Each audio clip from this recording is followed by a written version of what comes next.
The American frontier was the most dangerous place on earth, and it was not tamed by courage alone.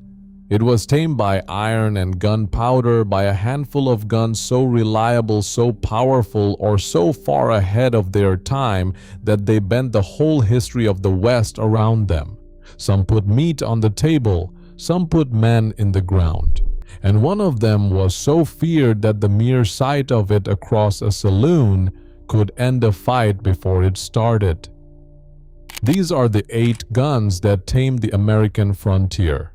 Stay to the end, because number 1 is the most famous handgun ever made, the gun that outlaws, lawmen, and the United States Army all reached for, the one they finally called the Peacemaker. Number 8, the Colt Walker, the hand cannon. Before any of the famous 6-shooters, there was a monster. In 1847, a Texas Ranger named Samuel Walker sat down with Samuel Colt and asked for the most powerful handgun a man could carry on horseback. What they built was the Colt Walker, a revolver so big and so heavy it weighed nearly 5 pounds and could drop a horse at 100 yards.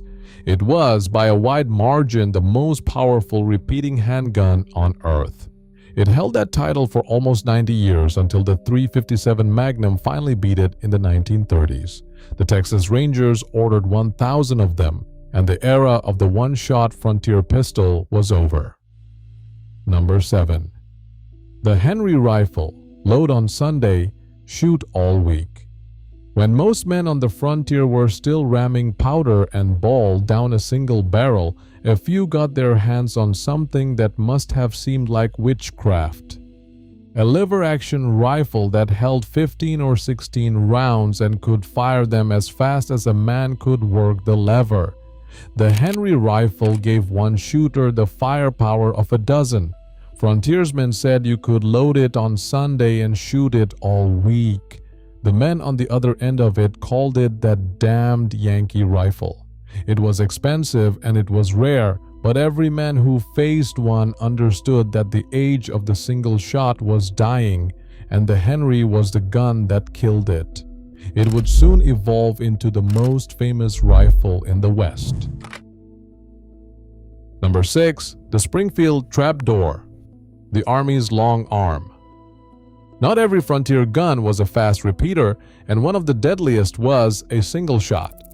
The Springfield Trapdoor of 1873 fired a massive .45-70 cartridge that hit like a sledgehammer and reached out farther than almost anything else a soldier could shoulder. It was the standard rifle of the U.S. cavalry, the gun Custer's troopers carried into the valley of the Little Bighorn. It was slower than a Winchester, and on that terrible day against warriors with repeaters, that slowness mattered. But for raw power and long-range punch, the Trapdoor Springfield was a brute, and it armed the army that fought the final campaigns of the frontier. Number 5. The Smith & Wesson, the fast reload gun. The Colt was king, but it had one weakness. To reload, you fed it one cartridge at a time through a little gate, slow as molasses. Smith & Wesson answered with a revolver that broke open at the top and kicked out all 6 empty shells at once, so a man could reload in a fraction of the time.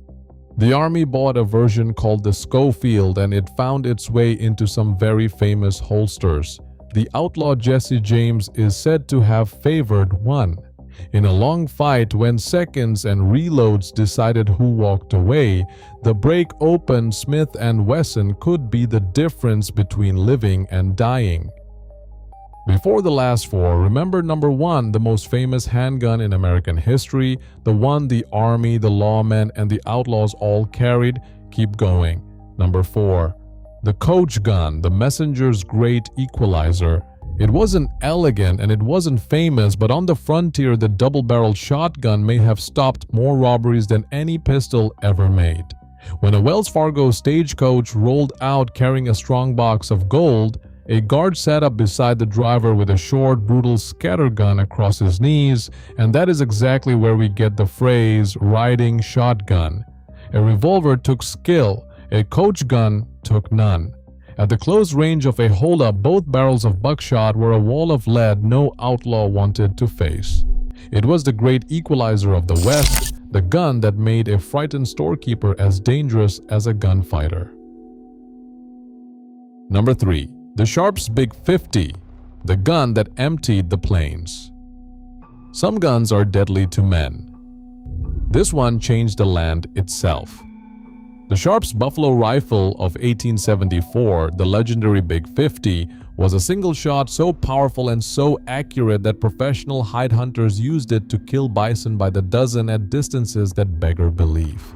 In 1874, at a fight called Adobe Walls, a hunter named Billy Dixon reportedly knocked a man off his horse with the Sharps at a range later measured at over 1,500 yards, nearly a mile.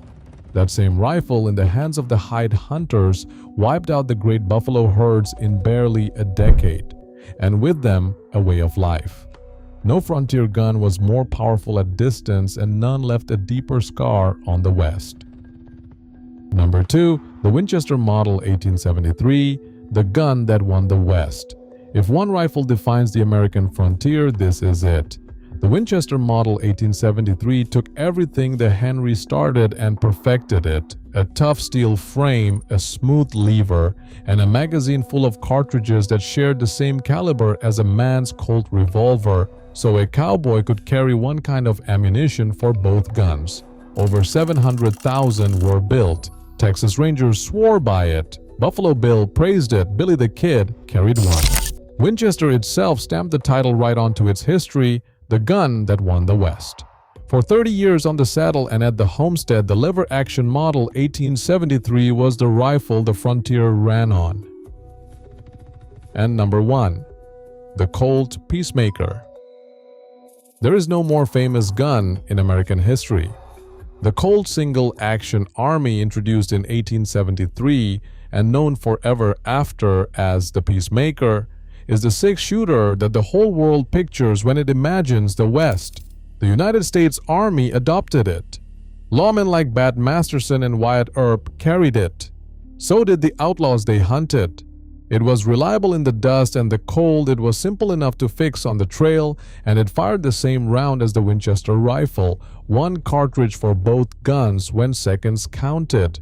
More than 300,000 of the first generation rolled out of Hartford, and a century and a half later, it is still in production. Every other gun on this list earned its place, but the Peacemaker became the symbol of them all. The gun that more than any other came to mean the American West. That's the truth of how the frontier was won, not by one gun but by an arsenal: the hand cannon and the hideout repeater, the buffalo rifle that emptied the plains, and the coach gun that guarded the gold, the lever action on the saddle, and the six-shooter on the hip. Hard country, hard men, and the iron they trusted their lives to. If one of these surprised you, or if your family ever owned one, tell us in the comments. If you want more of the guns America grew up with, the ones most folks have forgotten, stick around. There's plenty more where these came from.